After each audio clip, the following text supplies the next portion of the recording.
नमस्कार, सत श्री अकाल। सभी को मेरा प्रणाम और सलाम। कैसे हो आप सभी लोग?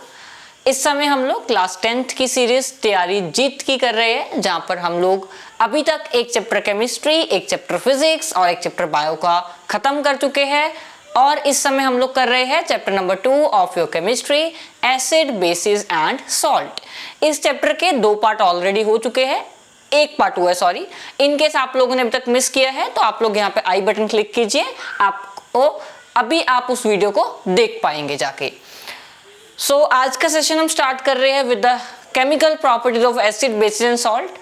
इससे पहले हम लोगों ने फिजिकल प्रॉपर्टी स्टडी की थी कि फिजिकली आप लोग कैसे आइडेंटिफाई कर सकते हो कि कोई चीज आपको जो दी गई है, वो आपके सामने रखी गई है, वो एसिड है या बेस है। आप लोग चख के बता सकते हैं। आप लोगों के पास डिफरेंट तरह के इंडिकेटर्स होते हैं जो कि कलर चेंज के माध्यम से आपको बताते हैं कि कोई चीज एसिड है या बेस है। आज हम करने जा रहे हैं केमिकल प्रॉपर्टीज। अगर जो आपके पास फिजिकल तरीका नहीं है और आपके पास बहुत सारे केमिकल्स रखे हुए हैं, तो आप कैसे बता सकते हो कि कोई चीज एसिड है या बेस है। वीडियो में अंत तक बने रहिएगा ताकि आपको हर एक चीज क्लियर हो। अगर जो आप लोग वीडियो स्किप करते हैं या फिर बीच में ही रोक देते हैं तो आपको कुछ समझ नहीं आएगा। शुरू करते हैं आज की वीडियो के साथ, that is chemical reaction of acid, basis and salt. और ट्राई करेंगे अगर जो थोड़े से नॉर्मल जो डेली लाइफ में एसिड हम यूज करते हैं वो स्टडी हो जाए, that will be a best thing. ठीक है, so starting with chemical properties. Chemical properties, ठीक है, एसिड एंड बेसिस की। सबसे पहले जो आपके पास प्रॉपर्टी है that is reaction with metal.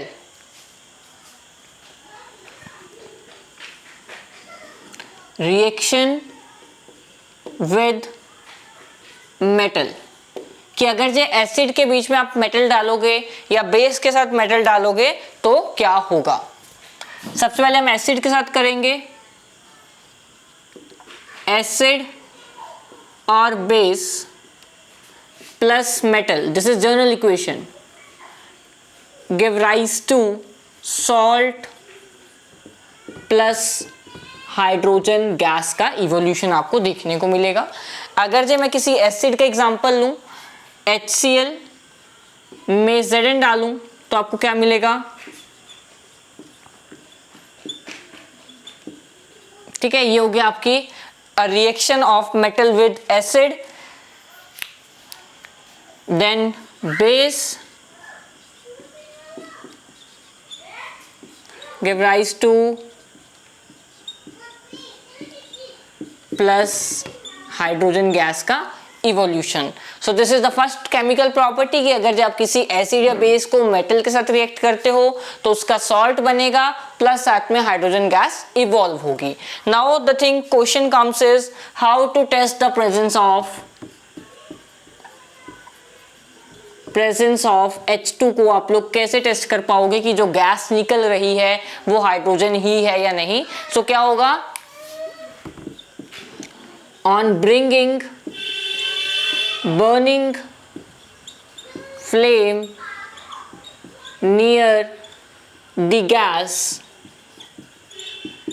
It Burns with popup sound. ठीक है, वो कैसे जलोएगी, पॉपअप के साथ, मतलब पट पट पट पट पट पट, इस तरीके से आपकी जो आपकी फ्लेम होगा वो जलेगा। ठीक है, कॉन्टिन्यूअस फ्लेम आपको देखने को नहीं मिलेगा। So this is a way to test the presence of hydrogen gas, evolution of hydrogen gas in a reaction. This is the very first reaction given in your NCERT booklets. Then is reaction of metal carbonate with acid.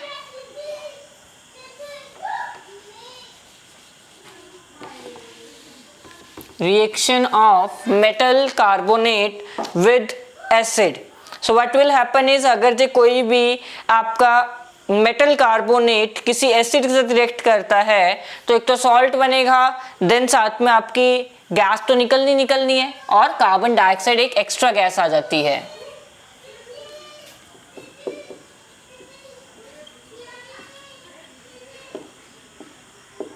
तो यहाँ पे क्या हो जाएगा, एक hydrogen gas निकलेगी plus आपका carbon dioxide का रिलीज आपको देखने को मिलेगा।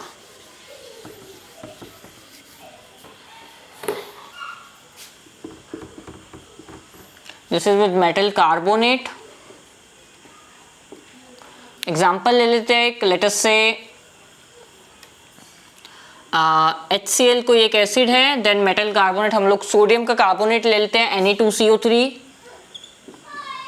तो यहाँ पे सॉल्ट क्या बन जाएगा, NaCl बनेगा, प्लस H2 निकलेगी, प्लस कार्बन डाइऑक्साइड रिलीज हो जाएगी एज इट इज। तो this is a second type of chemical reaction with acid and metal carbonate.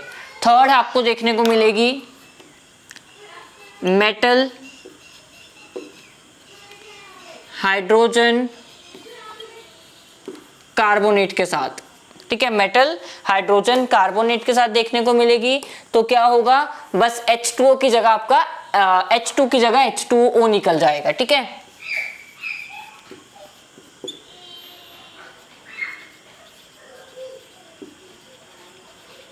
Metal hydrogen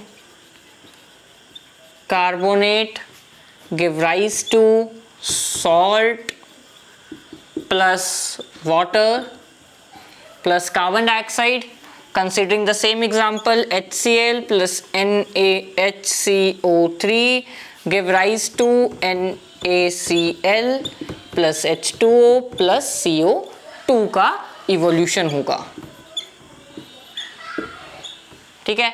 जैसे कि हम लोगों ने फर्स्ट पार्ट में देखा था कि हाइड्रोजन गैस को कैसे टेस्ट करते हैं, सिमिलरली अब हम लोग पढ़ेंगे कि आपकी कार्बन डाइऑक्साइड का टेस्ट कैसे किया जाता है।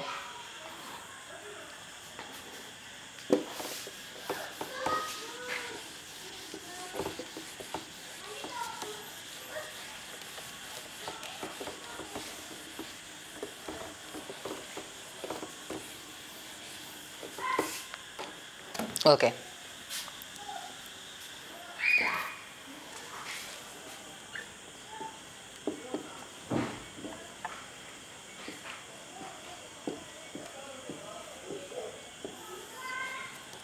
सो क्या होगा, on passing carbon dioxide through lime water it turns milky, ठीक है। पहले तो ये होगा इफ पास्ड इन एक्सेस, अगर जब बहुत ज़्यादा कार्बन डाइऑक्साइड पास कर दोगे it will convert into lime stone, ठीक है। उसके बाद क्या बन जाएगा, वो लाइम स्टोन बन जाएगा। सो अगर जो आप लिमिटेड फॉर्म में पास कर रहे हो तो आपका लाइम वाटर मिल्की हो जाएगा, बट अगर जो आप पास करते जा रहे हो, एक्सेस में पास हो रहा है, तो वो क्या बन जाएगा, आपका लाइम स्टोन बन जाएगा, ठीक है। ये क्वेश्चन आपके बोर्ड एग्जामिनेशन में आ सकता है, right from 1 mark to 3 marks, ठीक है। 3 मार्क्स में इन द सेंस कि आपकी रिएक्शन पूछ ली जाएगी और पूछेंगे which gas is released and how to test that gas, है ना, वो उस गैस को आप लोग कैसे टेस्ट कर सकते हो, तो आप इस माध्यम से बता सकते हो कि हम ऐसे टेस्ट कर सकते हैं, ठीक है। नेक्स्ट रिएक्शन हम लोग पढ़ेंगे reaction of acid with basis, how do basis and acid react with each other.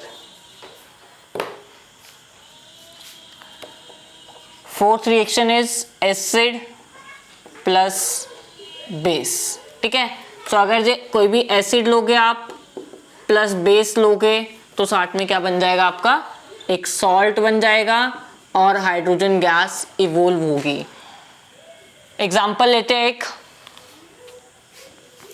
Let us से यहाँ पे हम HCl ले लेते हैं प्लस NaOH ले लेते हैं, H2 नहीं रिलीज होती, H2O निकलेगा, यहाँ पे वाटर का मॉलिक्यूल निकलेगा एक, it will give rise to NaCl plus H2O, ठीक है। क्योंकि यहाँ पे क्या बन रहा है, एक न्यूट्रल कंपाउंड बन रहा है। न्यूट्रल मतलब ना कि ये एसिडिक होगा ना ही ये बेसिक होगा। जब कोई भी चीज ना एसिडिक होती है ना बेसिक होती है, उस चीज को हम लोग कहते हैं न्यूट्रल, ठीक है। इसका pH होता है 7, ये आप लोग बाद में स्टडी करोगे, अभी हम इन द अपकमिंग सेशंस देखेंगे pH क्या होता है। सो न्यूट्रल सब्सटेंस का pH क्या होता है, 7 होता है। सो such a reaction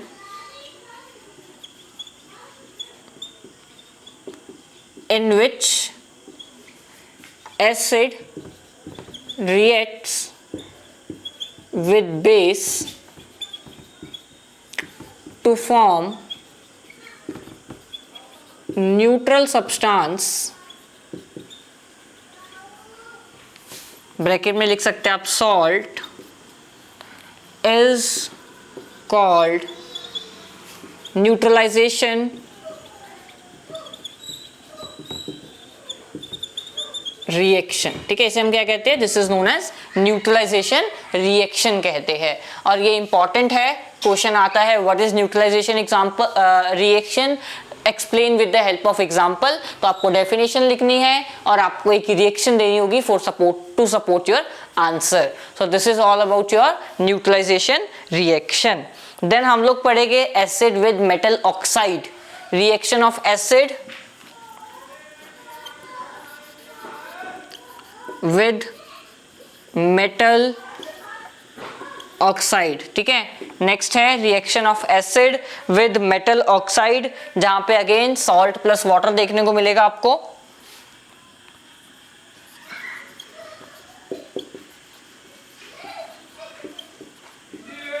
give rise to salt plus water.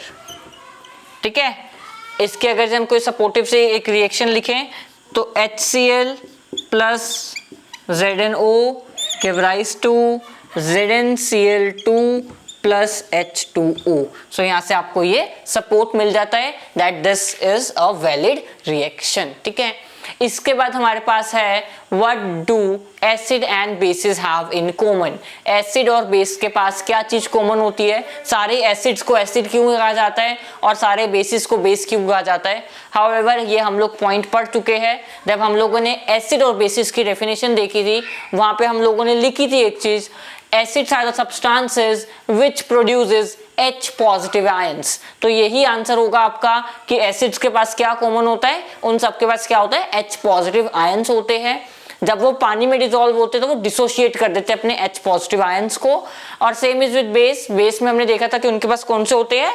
OH negative ions होते हैं। सो ये आपके आंसर हो जाएगी कि एसिड्स और बेस के पास क्या क्या चीज आपकी कॉमन होती है।